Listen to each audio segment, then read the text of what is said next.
যে কাজটি আসলে করতে এসেছি এখানে সেটি হলো আমরা মূলত এই উপকূলে সুন্দরবন উপকূলে আসলে বারবারই যে বাঁধ ভেঙে যায়, আমরা মূলত সেই জায়গাটিকে একটি জায়গায় সিলেক্ট করে সেই জায়গাটিতে আমরা বনায়ন করার একটা উদ্যোগ নিয়েছি এবং আমরা আসলে যে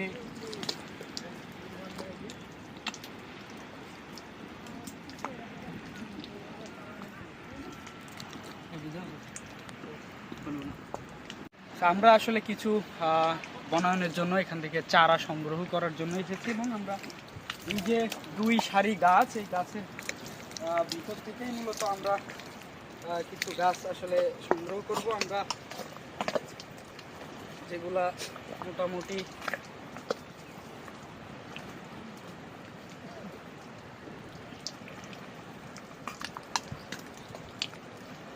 শিকড় সহনী।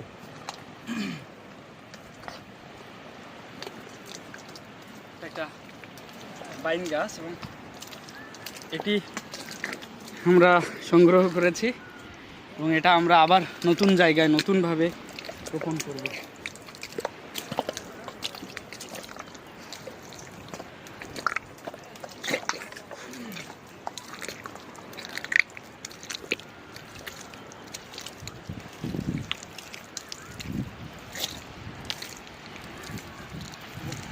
আপাতত 100 চারা হইলে আনাপ নাকি চাচা? চাচা আপাতত 100 চারা হইলে আনাপ। আমরা 100 দিয়ে শুরু করি, 100 দিয়ে শুরু করি। আমরা আমাদের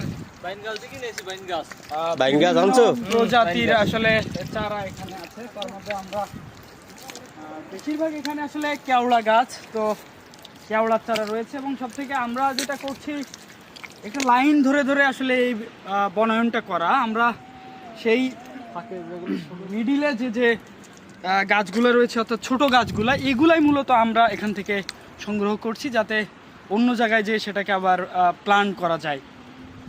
আমার সাথে একটু আসেন, আমি এরা কেমন ধরনের চারা কেটে দাও। এটা কি চারা চাচা? সুন্দরবনের নানান প্রজাতির চারা রয়েছে, তার মধ্যে এটি একটি অন্যতম বাইন গাছ, যে সুন্দরবনের বাইনের চারা। এটা এখানে যে লাল পাতাটা দেখতে পাচ্ছেন, এটা দেওয়ার মানে হয় এরকম।